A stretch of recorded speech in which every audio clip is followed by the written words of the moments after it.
Sri Sachidananda Sadguru Sainath Maharaj Ki Jai. Sri Sai SATCHARITRA, an Insight. Episode 97. My humble prostrations at the lotus feet of our Sadguru Sai. By the divine grace of Sai, an attempt has been made to translate the gist of the divine discourse of Sri Ramanathan brother telecasted in Sai TV. This is purely done to share the glory of Sai and his divine teachings with more insight to the aspirants. Om Gurur Brahma Gurur Vishnu Gurur Devo Maheshwaraha Gurur Sakshat Parabrahmam Tasmai Shri Gurave Namaha. Devotees, we have been listening to chapter 21, which explicates the inner atonement that Sainath had with other saints. The saints work in unison under the common authority, the Almighty Lord, who is aware what the other one is doing in his place and supplement his task whenever necessary. The saints are an embodiment of God. Hence, they are not bound by time or space. Their ways are unfathomable for human mind.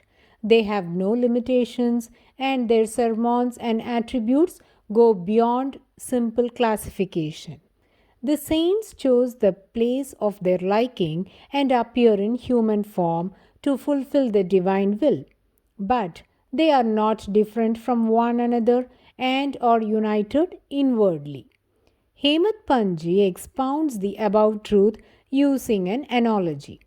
He says, like the outposts of an emperor situated at different places with officers in charge to look after the population and its prosperity, similarly, the emperor of boundless happiness manifests at different places and controls the invisible reins of his own empire.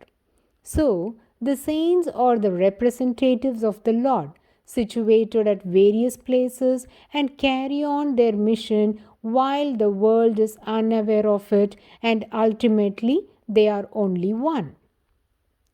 I would like to connect this analogy with the life story of a great avatar, Meher Baba.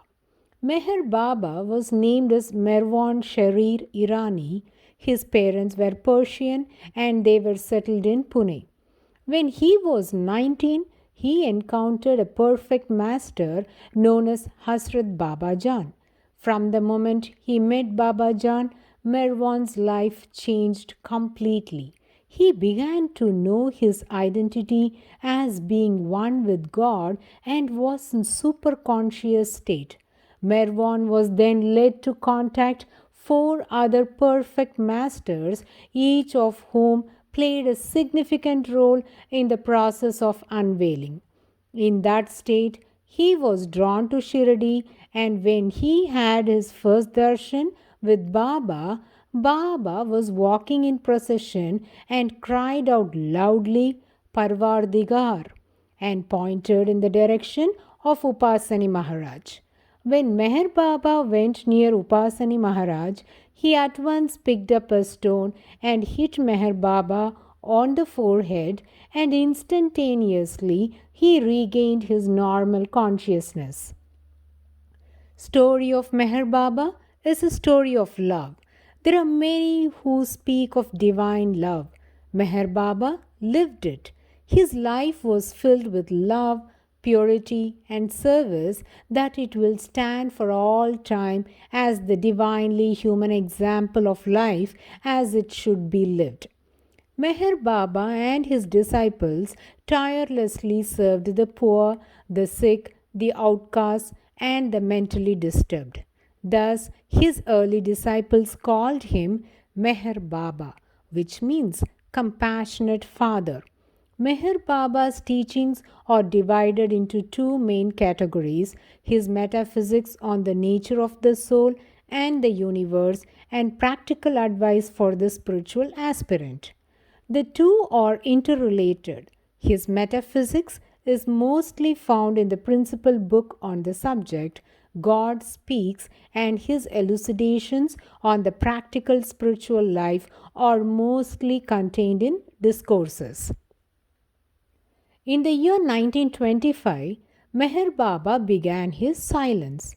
He would not utter a word for the next 44 years. When Puji Sri Narasimha Swamiji was in the quest of his Guru, he was directed to Meher Baba. While he went to Meherbad to meet him, Avatar Meher Baba had taken a vow of silence for his life just couple of days before Narasimha Swamiji's arrival to Meher Baba's ashram. Meher Baba used an alphabet board for communicating to his disciples. Avatar Meher Baba began a period of extensive world travel and took several trips to Europe and the US. It is worthy to listen to the assertions made by such great avatars about Shirdi Sai Baba. The statements about Baba by a simple devotee like me might be an outcome of the books that I read about Baba, the discourses I heard, or centered on the divine experiences that has been bestowed by Baba upon me. But when a great spiritual master like Avatar Meher Baba asserts upon Sri Sai Baba, that is his revelation about Baba. Let us now listen to these assertions. You will never be able to understand thoroughly how great Sai Baba is. He is the very personification of perfection. If you know him as I know him, you would call him the master of creation. His eyes were matchless. No one in the world has such eyes. In a way, the 5 perfect masters made me what I am, the Ancient One. He is my grandfather. If there is real love, it is here. He is everywhere and I am everywhere. This fakir was the head of the spiritual hierarchy and the leading perfect master of his time. He who held the key to all worlds and universes in his very hands appeared as a ragged beggar in a small village called Shirdi. Meher Baba also disclosed the tomb of Sai Baba's master Zarzari Baksh situated in Kuldabad. When asked how this could be, since Zarzari Baksh lived hundreds of years prior to Sai Baba, Meher Baba answered, "You have no idea of how great the grace of the perfect master is. While Zarzari Baksh was alive, Sai, in a previous incarnation, was his disciple. The master's grace descended upon him at that time. However, it carried over and made him perfect. Zarzari Baksh means giver of the wealth of wealth. This he gave to Sai. This was the dictum of Meher Baba on Sri Sainath Maharaj. May we now listen to the elucidations given by Meher Baba in his book God Speaks on the evolution of consciousness, describing the spiritual hierarchy. Listeners might get to hear many Sufi terms in Meher Baba's narration. It is very necessary for the devotees to give their complete attention to what is being said in this episode. Otherwise, it is very difficult for one to contemplate on the truth revealed by Avatar Meher Baba. Meher Baba says 5 kutubs or the perfect masters will be operating in the world at different regions. The entire universe is functioning as per their command. The kutubs function as an axis for this universe. Let us understand the ladder from the top level to the bottom rank.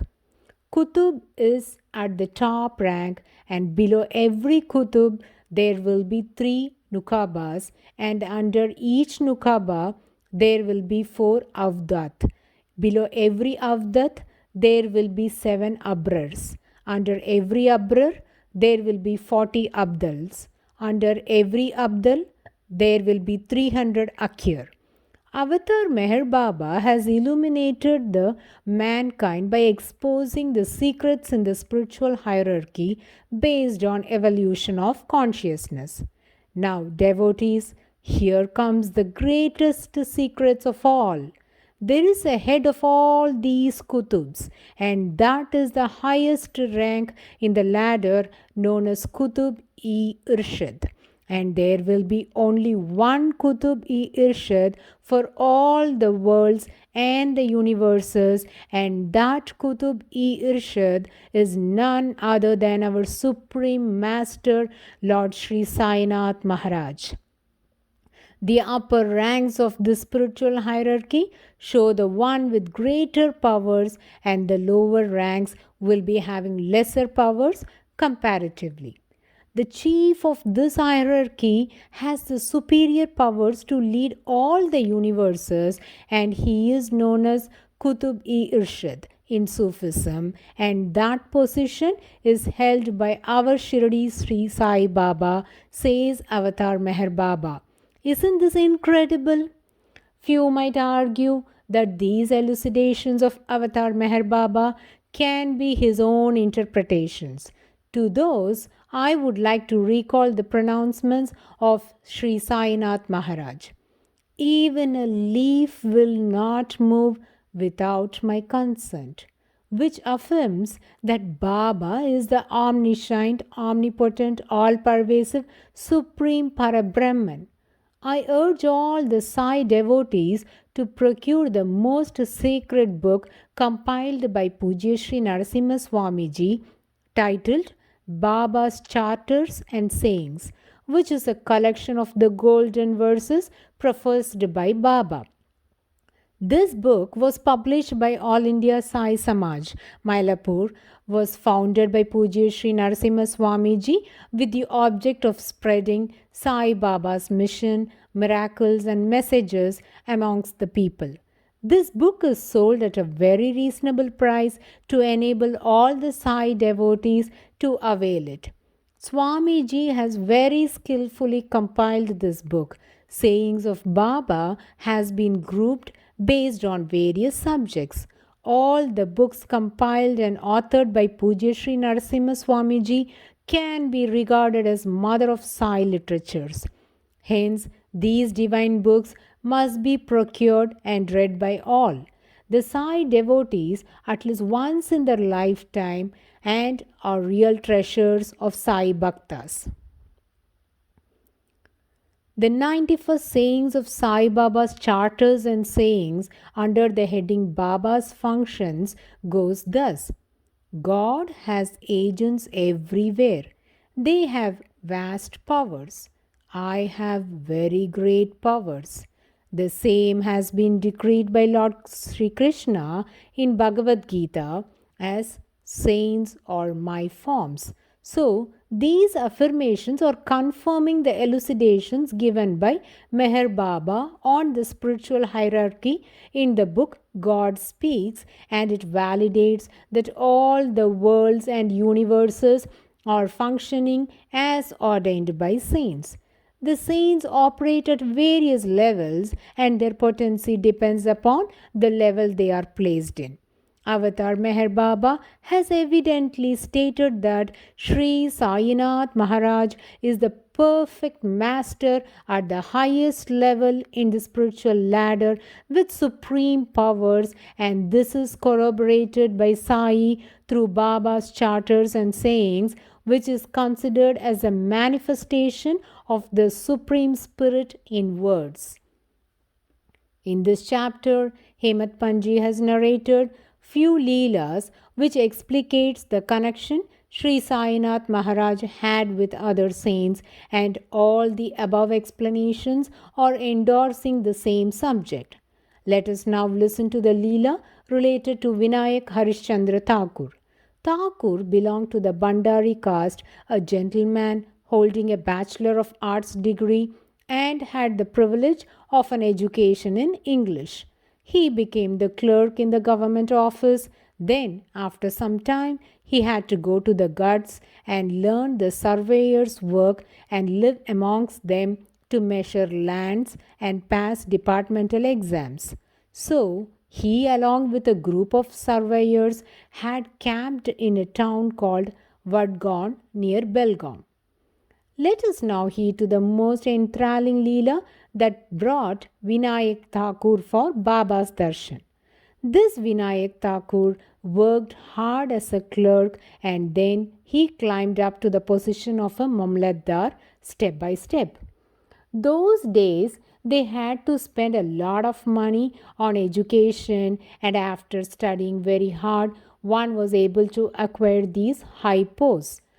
People used to crave for the posts of Mamlatdar and collector as the public honored these officers and respected them. Hemat Panji mentions that until a higher official in the service died, leaving his position vacant, the prospective candidate cannot get promoted and had to remain in his position for years.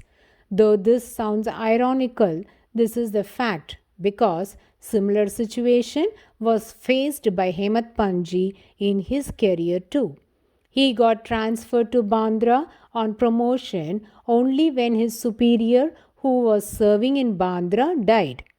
Hemat Panji is giving a brief account on the job description, the challenges, the powers and privileges enjoyed by these officers, as he also endured the same process to become a Mamlatdar and later served as a first class magistrate by sheer ability.